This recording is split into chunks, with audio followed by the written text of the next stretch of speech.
प्रिय भक्तों, आप सभी का हमारे YouTube चैनल भक्ति एक साधना में स्वागत है। आज हम आपको इस वीडियो में द्वादशी पर सुनी जाने वाली तुलसी माता की कथा सुनाने जा रहे हैं। एक बार प्रेम से बोलिए श्री कृष्ण भगवान की जय हो, विष्णु भगवान की जय हो, माता लक्ष्मी की जय हो। प्रिय भक्तों, शास्त्रों में कहा गया है कि जिस प्रकार एकादशी का व्रत महत्वपूर्ण होता है, उसी प्रकार द्वादशी के दिन उचित समय में पारण करना भी उतना ही आवश्यक माना जाता है। और इसी कारण शास्त्रों में बताया गया है कि द्वादशी के दिन तुलसी माता की पवित्र कथा को सुनना चाहिए। तो आइए प्रिय भक्तों, भगवान श्री हरि विष्णु और माता तुलसी का स्मरण करते हुए इस कथा को सुनते हैं। एक समय धर्मराज युधिष्ठिर ने भगवान श्री कृष्ण से विनम्रता पूर्वक पूछा, हे जनार्दन, आपने मुझे अनेक एकादशियों की महिमा का वर्णन सुनाया है। अब कृपया करके मुझे यह भी बताइए कि द्वादशी के दिन इसका पारण इतना महत्व क्यों माना जाता है और माता तुलसी को भगवान विष्णु इतनी अधिक प्रिय क्यों है। धर्मराज युधिष्ठिर के वचन सुनकर भगवान श्री कृष्ण मुस्कुराए और बोले, हे राजन, तुमने अत्यंत उत्तम प्रश्न पूछा है। जो मनुष्य एकादशी का व्रत करते हैं लेकिन द्वादशी में श्रद्धा पूर्वक पारण नहीं करते हैं, उनका व्रत पूर्ण फल प्रदान नहीं कर पाता है। और जो भक्त तुलसी देवी के महत्व को समझकर भगवान को तुलसी दल अर्पित करते हैं, उस पर मेरी विशेष कृपा बनी रहती है। हे युधिष्ठिर, प्राचीन काल में एक ऐसी अद्भुत घटना घटी थी जिसके कारण संसार में माता तुलसी का महत्व और भी अधिक बढ़ गया था। आज मैं तुम्हें वही पवित्र इतिहास सुनाता हूँ। सतयुग में धर्मदत्त नाम का एक ब्राह्मण रहता था। वह अत्यंत सरल स्वभाव का था।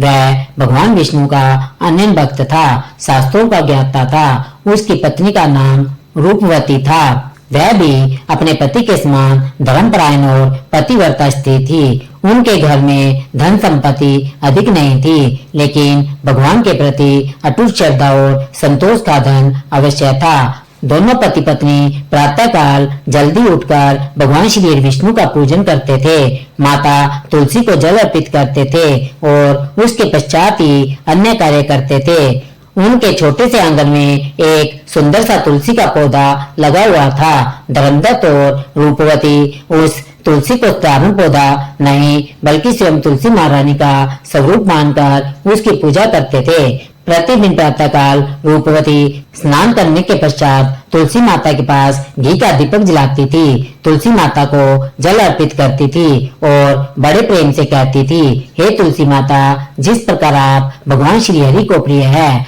उसी प्रकार हमारे हृदय में विष्णुदेव भगवान के प्रति भक्ति बनी रहे। धीरे धीरे उनके इस प्रेम और भक्ति की चर्चा पूरे नगर में होने लगी। लोग कहते थे, धर्मदत्त और रूपवती भले ही धन से समृद्ध ना हो, लेकिन भगवान श्री हरि की कृपा उन पर अवश्य बनी रहती है। लेकिन प्रिय भक्तों, जब संसार में किसी के जीवन में भक्ति बढ़ती है, तब उसकी परीक्षा भी अवश्य होती है। एक दिन नगर में भयंकर अकाल पड़ गया। खेत सूख गए, नदियों का जल कम होने लगा और लोगों के घरों में अन्न का संकट उत्पन्न हो गया। धीरे धीरे ऐसी स्थिति आ गई कि लोगों को 2 समय का भोजन जुटाना भी मुश्किल हो गया। धर्मदत्त ब्राह्मण परिवार भी इस संकट से अछूता नहीं रहा। उनके घर में रखा हुआ थोड़ा बहुत अन्न भी समाप्त होने लगा। लेकिन इतनी कठिन परिस्थितियों में भी धर्मदत्त और रूपवती ने भगवान श्री हरि विष्णु की पूजा और माता तुलसी की सेवा को नहीं छोड़ा। कई बार ऐसा होता कि दोनों पति पत्नी स्वयं भूखे रह जाते, लेकिन तुलसी माता के समीप घी का दीपक जलाना और भगवान का नाम लेना कभी नहीं भूलते थे। उन्हें विश्वास था कि संसार में चाहे कितनी भी विपत्तियां क्यों ना आ जाए, भगवान श्री हरि विष्णु अपने भक्तों का साथ कभी नहीं छोड़ते।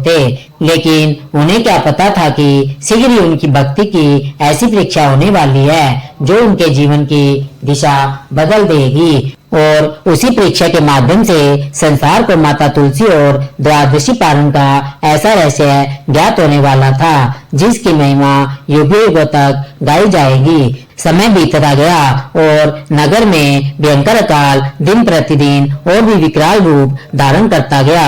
लोगों के घरों में अन्न का एक एक दाना दुर्लभ हो गया था। जो लोग कभी दान दिया करते थे, आज वे स्वयं दूसरों के सामने सहायता के लिए हाथ फैलाने को विवश हो गए थे। उधर धर्मदत्त ब्राह्मण और उसकी पत्नी रूपवती भी अत्यंत कठिन परिस्थितियों का सामना कर रहे थे। कई कई दिनों तक उन्हें केवल जल पीकर ही संतोष करना पड़ता था, लेकिन आश्चर्य की बात यह थी कि इतनी विपत्तियों के बाद भी उनके मुख से कभी भगवान के प्रति शिकायत का एक शब्द भी नहीं निकला।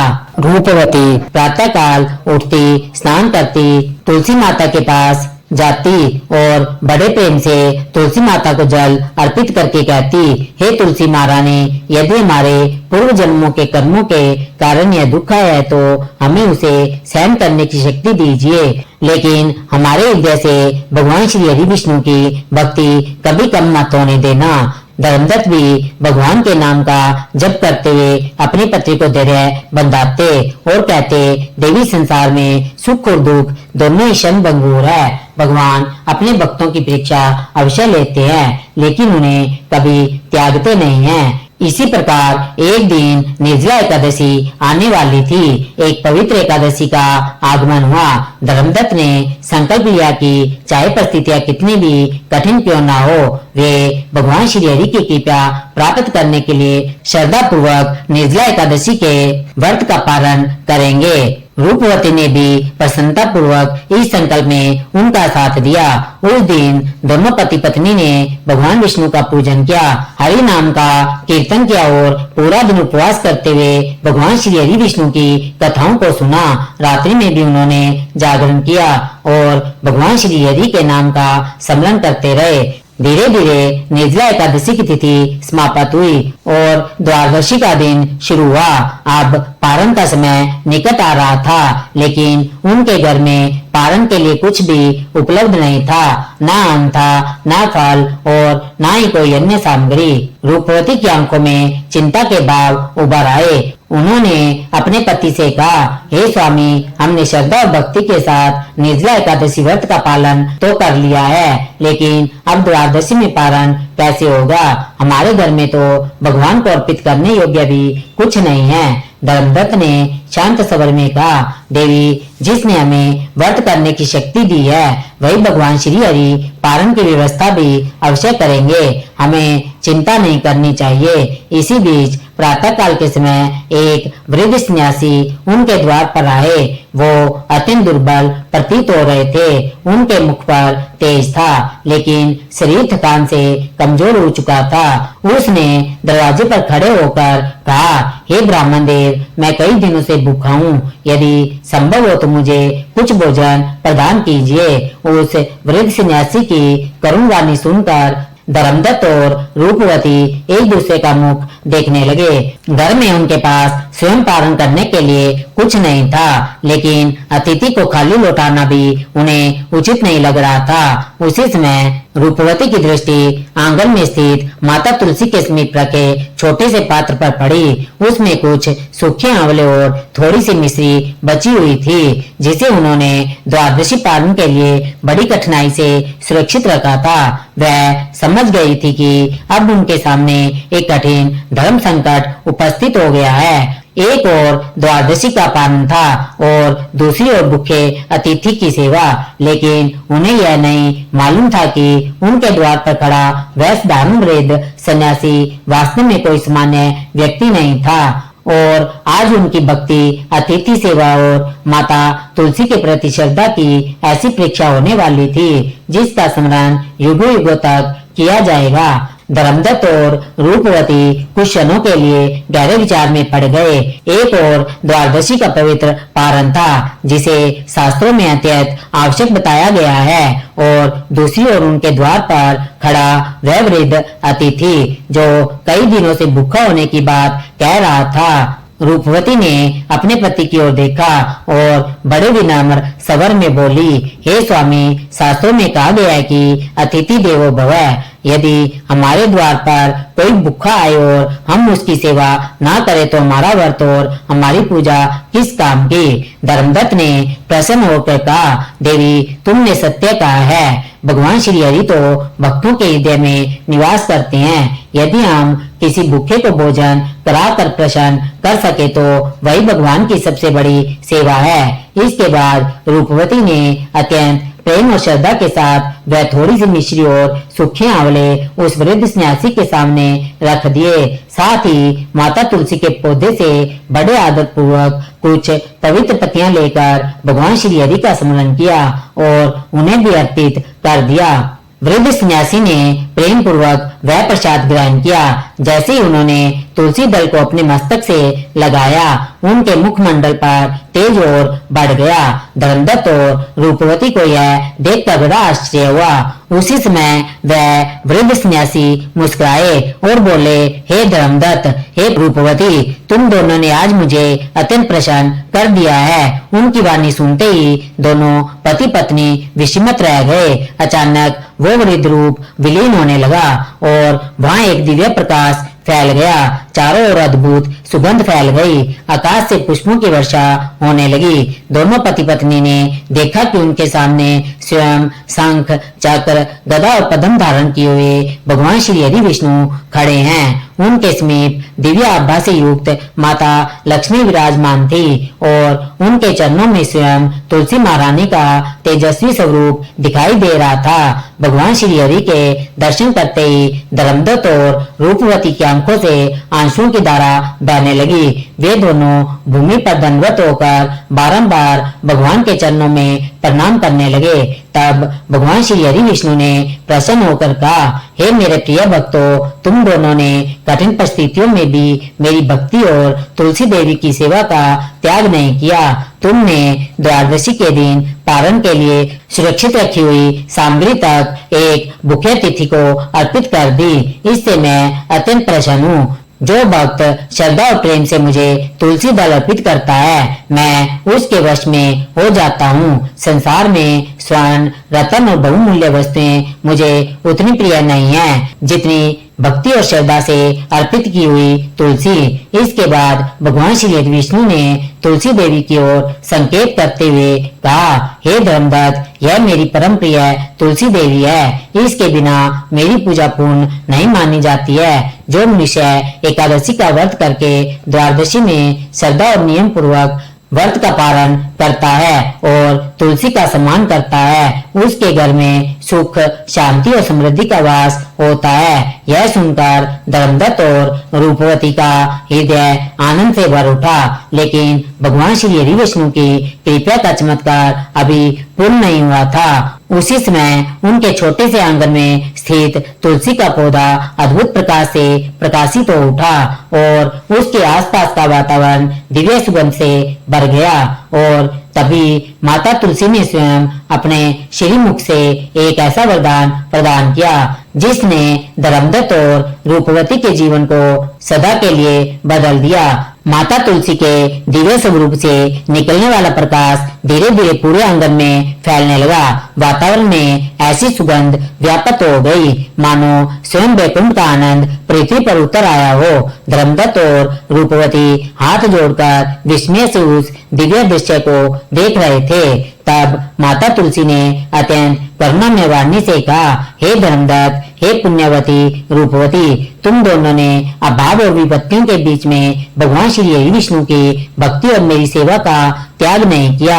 तुमने अपने लिए सुरक्षित रखी हुई पारण की सामग्री भी एक भूखे अतिथि की सेवा में अर्पित कर दी। इससे मैं और भगवान श्री हरि अत्यंत प्रसन्न है। संसार में ऐसे बहुत से लोग हैं जो सुख और संपत्ति मिलने पर भगवान का स्मरण करते हैं, लेकिन दुख आने पर उनके विमुख हो जाते हैं। किंतु तुम दोनों ने कष्टों के समय में भी अपने विश्वास को नहीं छोड़ा। इसलिए आज मैं तुम्हें आशीर्वाद देती हूँ कि तुम्हारे घर में कभी अन्न की कमी नहीं होगी और तुम्हारे वंश में सदैव भगवान की भक्ति बनी रहेगी। इतना कहकर माता तुलसी ने अपने कर कमलों से कुछ दिव्य बीज धर्मदत्त के हाथों में रख दिए और कहा, इन बीजों को श्रद्धा पूर्वक भूमि में बो देना। भगवान श्री हरि विष्णु की कृपा से तुम्हारे जीवन से सभी कष्ट दूर हो जाएंगे। इतना कहते ही भगवान श्री हरि विष्णु और माता लक्ष्मी और तुलसी महारानी अंतर ध्यान हो गए। लेकिन उनके जाने के पश्चात भी वहाँ की दिव्य सुगंध और अलौकिक आनंद लंबे समय तक बना रहा। धर्मदत्त और रूपवती की आंखों से आंसू बहने लगे। वे बार बार भगवान श्री हरि विष्णु, माता लक्ष्मी और तुलसी जी का स्मरण करके उनका धन्यवाद कर रहे थे। भगवान की आज्ञा के अनुसार धर्मदत्त ने उन दिव्य बीजों को अपने छोटे से खेत में बो दिया। कुछ ही समय में वहाँ पर हरे हरे पौधे उग आए और देखते ही देखते उनकी भूमि अन्न और फलों से भर गई। धीरे धीरे उनका घर, जो कभी अभाव और दरिद्रता से घिरा हुआ था, सुख और समृद्धि से परिपूर्ण हो गया। लेकिन धन प्राप्त होने के बाद भी धर्मदत्त और रूपवती के मन में कभी अहंकार नहीं आया। वे पहले की भांति भगवान श्री हरि विष्णु की पूजा करते, तुलसी माता को जल अर्पित करते और द्वादशी के दिन विधि पूर्वक पारण करके साधु संतों और अतिथियों की सेवा करते। उनके घर आने वाला कोई भी अतिथि कभी भूखा नहीं लौटता। नगर के लोग भी उनके जीवन से प्रेरणा लेकर भगवान श्री हरि की भक्ति और माता तुलसी की सेवा करने लगे। इस प्रकार देखते ही देखते पूरा नगर श्री हरि नाम की भक्ति और धर्मीय जीवन से सुशोभित हो गया। भगवान श्री कृष्ण ने यह कथा सुनाकर धर्मराज युधिष्ठिर से कहा, हे राजन, जो निश्चय श्रद्धा और भक्ति के साथ एकादशी का व्रत करते हैं और द्वादशी के समय नियम और भक्ति के साथ पारण करते हैं और तुलसी देवी की सेवा करते हैं, उन पर मेरे और माता लक्ष्मी के अलावा तुलसी माता की भी कृपा बनी रहती है। जो भक्त प्रेम पूर्वक मुझे एक तुलसी दल भी अर्पित करता है, मैं उसके समस्त दोषों को क्षमा करके उसके जीवन में मंगल ही मंगल करता हूँ। भगवान श्री कृष्ण के इन वचनों को सुनकर धर्मराज युधिष्ठिर, उनके चारों भाई, माता द्रौपदी अत्यंत प्रसन्न हुए और उन्होंने श्रद्धा पूर्वक तुलसी माता का पूजन किया और एकादशी व्रत के नियमों का पालन करके भगवान श्री हरि विष्णु की कृपा प्राप्त की। इसलिए भक्तों, हमें भी अपने जीवन में माता तुलसी का सम्मान करना चाहिए। तुलसी केवल एक पौधा नहीं है, बल्कि भगवान श्री हरि की परम प्रिय शक्ति है। जिस घर में तुलसी माता का निवास होता है, वहाँ पर सुख, शांति और पवित्रता का वास माना जाता है। यदि आपने भी श्रद्धा और भक्ति के साथ एकादशी व्रत का पालन किया है, तो द्वादशी के दिन विधि पूर्वक पारण अवश्य करें और भगवान श्री हरि को तुलसी दल अर्पित करके उनका स्मरण करें। यदि आपको आज की हमारी यह पवित्र कथा अच्छी लगी है तो वीडियो को लाइक, शेयर और सब्सक्राइब करना मत भूलना और हमारी इस कथा को अपने तक सीमित न रखकर अपने मित्रों और अपने रिश्तेदारों के साथ ज्यादा से ज्यादा शेयर करना, ताकि वे भी तुलसी माता की महिमा को समझकर तुलसी माता की सेवा कर अपने जीवन को धन्य बना सके। यदि आप हमारे चैनल भक्ति एक साधना में पहली बार जुड़े हैं तो ऐसी पुरानी कथाओं, व्रत कथाओं, मंत्रों और धार्मिक ज्ञान के लिए हमारे चैनल भक्ति एक साधना को सब्सक्राइब करके बेल आइकन को भी अवश्य दबाएं। भगवान श्री हरि, माता लक्ष्मी और माता तुलसी आप सभी पर अपनी कृपा बनाए रखे। बोलिए श्री हरि विष्णु भगवान की जय हो, माता लक्ष्मी की जय हो, तुलसी माता की जय हो। हमारी वीडियो को अंत तक देखने के लिए बहुत बहुत धन्यवाद।